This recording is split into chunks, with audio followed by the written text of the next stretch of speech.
Preseason lists are everywhere, but what's the fun in just reacting to them when we can have Zach Bourne make one for us right here on The Beat, presented by the Waterworks? Welcome in. Happy Monday. He is former Ohio State captain Zach Bourne. I am merely Austin Ward, and I know it's your favorite time of year, Zach. Just off-season chatter. Lists here, lists there, lists everywhere. Lots of projections because we're ready for the college football season to get here.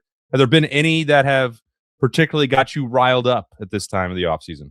It's fairy tale world, Austin. Like, that's what it is. Everyone's just in hypotheticals, wanting to get them, the juices flowing from all the fan bases. They're doing everything just to fire people up. And especially recently with the SEC meetings and all of the, let's call them jabs. We're not going to call them haymakers. All the jabs to the Big Ten and the talk about the future playoffs and things like that. Also, it's that time of year where the sun is shining outside, it's nice and hot, and guess what? Everyone's attitudes are getting a little spiced up for fall camp coming up.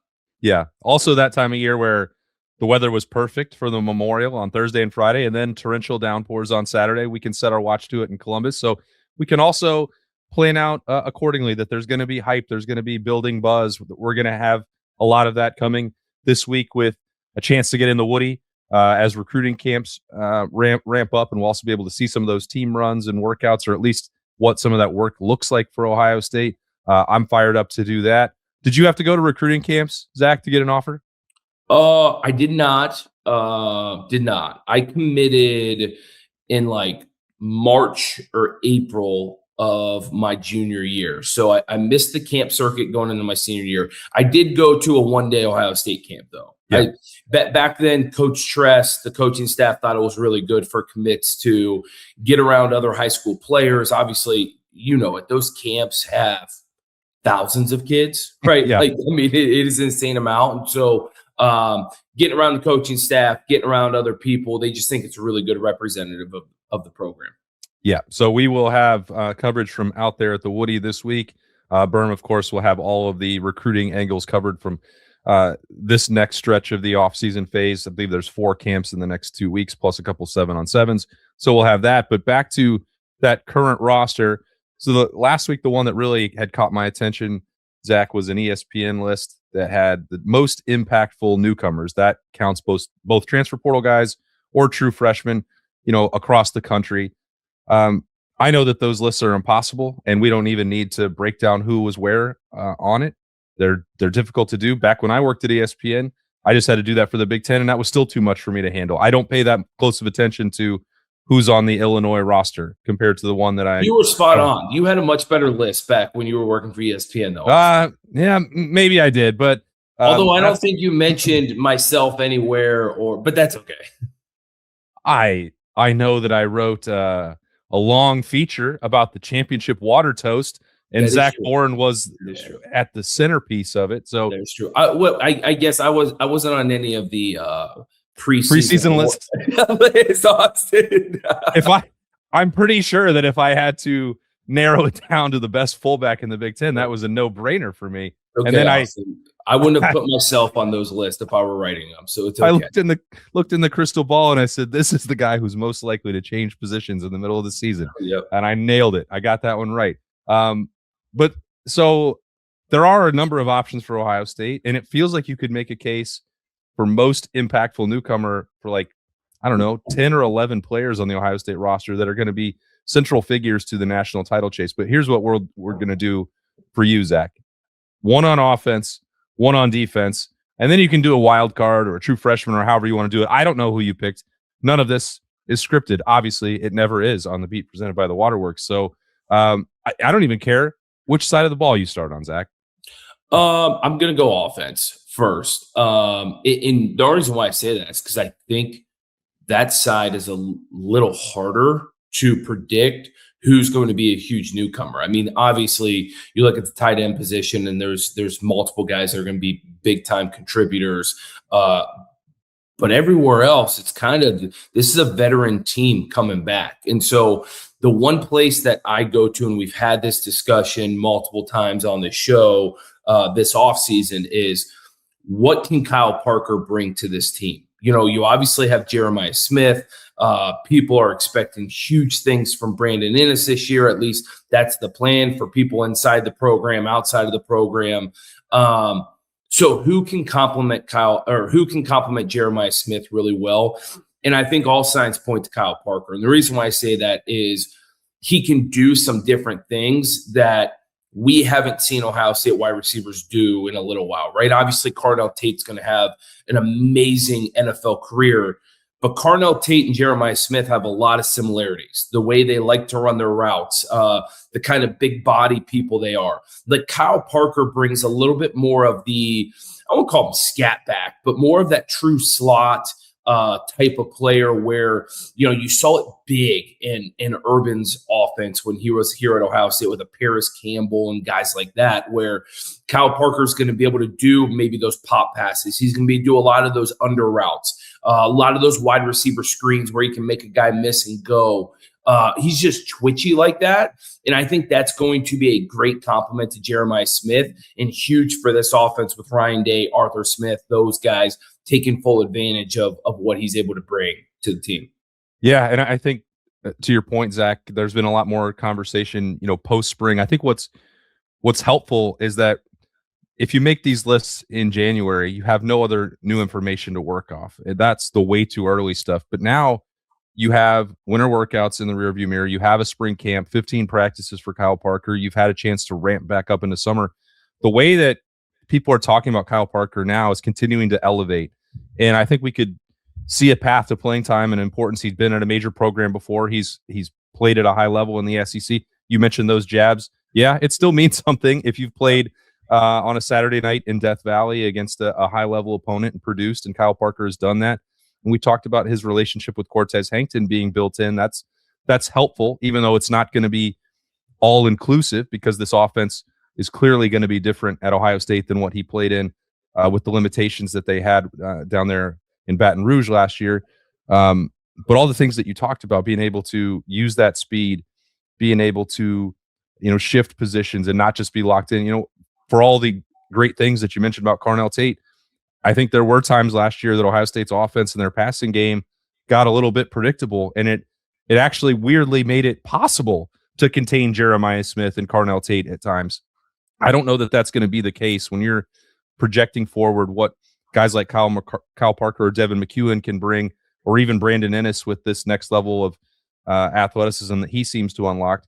It does go back to late Urban Meyer offense and the early Ryan Day influence with pop passes, jet sweeps, mesh routes, and Kyle Parker is going to be, I think, a key component of that.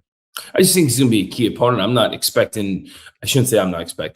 not saying this as in people should have the expectation that he should take on Carnell Tate capabilities or put out the production like Carnell Tate. I just think, to your point, everything that you just said, Kyle Parker brings a different dynamic to this offense that could potentially free up Jeremiah Smith even more, which then lets Jeremiah Smith go off. And to your point, when you have Jeremiah Smith and Carnell Tate out wide and, you're not really putting either of those guys in motion much, or there isn't the threat of the pop pass or jet sweep or things like that, you can kind of predict what's going to happen as a defense. Whereas if there's guys going in motion, guys, flying across the formation, things like that, guys constantly have to communicate and shift and roll. In the back end, they call roll the defense. Like, they have to do those things and do it on the fly, which then again creates problematic things like miscommunication, missed assignments, things like that. And so guess what? Now you're opening up the top of the back end of the defense for Jeremiah Smith to get in behind it. And I think that's what Ohio State was missing last year, and that's what Kyle Parker can bring. Yeah, no, that's a great point. And you mentioned those problems. You don't want to have those at home. Keep your home ready for any weather with the Waterworks and Header Energy Savings Plan. Get priority heating service, members only savings, and continuous comfort all year long. Call today to schedule. It's the Waterworks and Header, 614-232-2222. All right, defensively, Zach, you got a lot of options. Every single level of the defense has got somebody. It's a complete opposite from the offensive side, whereas the defense, there's going to be a ton of new faces and a bunch of guys contributing. In my opinion, none bigger than Earl Little Jr. Yeah. That's kind of been my guy when he committed to Ohio State. I know the coaching staff, the program zeroed in on him, really wanted him. And from everything that's happened in spring ball, in the offseason, people will tell you, like, he's found his place. He's a vocal guy. Now, I think people want to say, oh, yeah, he's going to fill in for Caleb Downs to be the next Caleb Downs. It's almost next to impossible to do. But from a guy who brings swagger to a defense, who understands the defense and is really good at communicating with guys on the fly, coming down into the box, making plays, is kind of that ball hawk safety where you look around and he's always around the football, kind of like Caleb Downs was. Like, Earl Little is that guy and can be that guy for the Ohio State defense, and brings a ton of flexibility to Matt Patricia because he can do so many things. He can play deep safety. He can come down in the box. He can match up on tight ends, match up on slots. He can do so many different things. So in my opinion, for looking at this defense, and to your point, there are a ton of guys who I think are going to have huge seasons with Christian Alliegro, James Smith, like the Walker. The list goes on and on from that standpoint. But in my opinion, you've got to look at Earl Little Jr. as the guy that Ohio State can really rely on, somewhat being a leader of this defense. Yeah, and he acclimated into that sort of role almost immediately. And I thought it was fascinating throughout spring, Zach, that the conversation around Earl Little Jr., I can't remember it ever being so loud about a transfer player except for anyone other than Caleb Downs. And I know that it's not fair to put him in that level of expectation. We're talking about the greatest safety in Ohio State history, arguably, or maybe not even arguably at this point. What Caleb did and where he got drafted and the contributions to a national championship, and everyone knows that resume. But Caleb had it. If Earl Little can't individually match the ceiling, I think he can still get close enough with that versatility, with the athleticism, with the genetic traits and football intelligence that are passed down from an NFL father. There are so many similarities between the two. And even if it's 80%, 90% of Caleb Downs, that would still be pretty darn good. I think anyone would take 80 or 90% of Caleb Downs from that standpoint, right? Yeah. Especially seeing what Caleb Downs brought to this defense last year. And you saw the accolades that he made because of those contributions. Like, if Earl Little can be a little bit of that, I mean, the drop off is going to be minimal. Just because I think everyone else around this defense is getting a year stronger, right? You look on the outside, and another year of Jermaine Matthews, another year of Sanchez, right? Like, those guys are putting years underneath their belt, and then you look around as well. The linebacker position, all those guys are a year older. Peyton Pierce played a lot last year, right? Christian Alliegro is bringing a ton of experience from the Big Ten. Like, and then you even go up front, like, all of those guys are a year older, or you're bringing in guys who, guess what, have years of experience starting under their belt. So to be able to kind of stack a defense up the way Ohio State has, with tons of experience, tons of high-level snaps, like, this could be a really special defense. And I hate saying that because last year we're like, oh my God, this might be one of the best defenses Ohio State has ever had in the history of Ohio State football. And you kind of saw it with the draft and where guys ended up. But man, Austin, like, this defense could be really, really, really good. Yeah. And I can understand if people are saying, well, how can they go with Earl Little? Like, this team needs to be able to rush the passer. They're going to have to stop the run. It's got to be James Smith. It's got to be John Walker. It's got to be Quay Rousseau. I understand. And that's sort of our point. When you look on the defensive side of the football, Ohio State targeted veteran players with high-level experience and high-end potential to go in and plug and play right away. These aren't long-term projects, and they need all of those guys that I mentioned, plus Christian Alliegro, maybe even Dominic Kelly as that third corner, all of those guys to contribute right away. So there are compelling reasons and strong cases to talk about a lot of other players, but the fact that Earl Little, the conversation, and then the value, because even if the safety-driven defense moniker is gone, along with Jim Knowles, Matt Patricia designs, and really college football, the NFL in general these days, design so much and rely so much on the safeties. It's a combination of the leadership, the work ethic, the the track record for Earl Little, like everybody is pointing towards him being that guy that takes the mantle, and it's happened in a hurry. And it could well be that James Smith has to be the most important player to Ohio State's defense. We'll see. But I know right now everyone is sort of just looking to Earl Little to be that guy for Ohio State, and that's why I'm right there with you. Yeah, and honestly, James Smith could be that guy. But guess what? There's some other dudes that they can plug in. Like, Yeah. not saying that there's not depth behind Earl Little, but probably the best compliment that Earl Little could have gotten was his very first spring football practice. People said he gets it. He gets it, right? They noticed him right away on the field. And when you are a newcomer and coaches, support staff, people around the program notice you day one, like that's the best compliment you can get. And I'm not saying James Smith isn't that guy. I'm not saying Christian Allegro isn't that guy.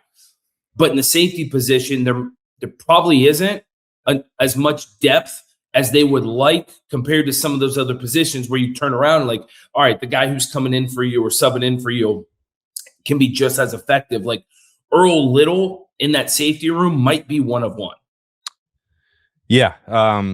Now you're counting on Terry Moore as well, who I didn't even throw into that conversation a second ago, who I should have, because he's probably going to be starting at in the secondary, and Leroy Roker. But that's it. Like, if you're talking about a lack of depth, 4 seems like a lot until you're starting to play 16 games and the physicality required. So that does put a lot more weight on Earl Little Jr.'s shoulders, and then Terry Moore as well. All right, give me one more. Go anywhere you want, Zach. Give me a third name.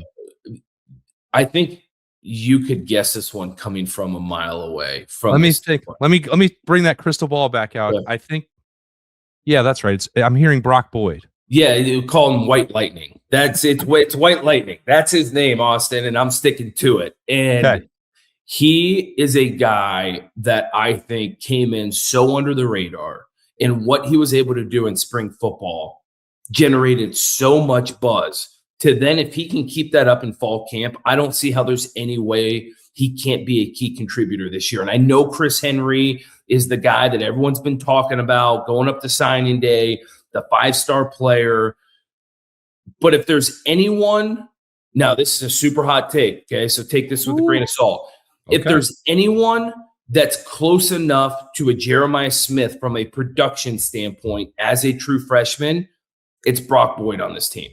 Oh, wow. Okay. And so, and the only reason why I say that is because understanding concepts, understanding coverages, playing at full speed and doing those things, like that's something that wide receivers, especially true freshmen, have a really hard time doing.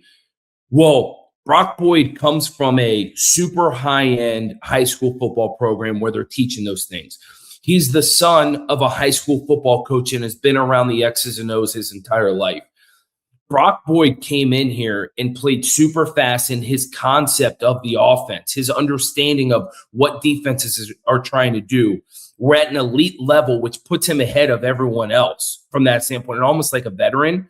And then you package that.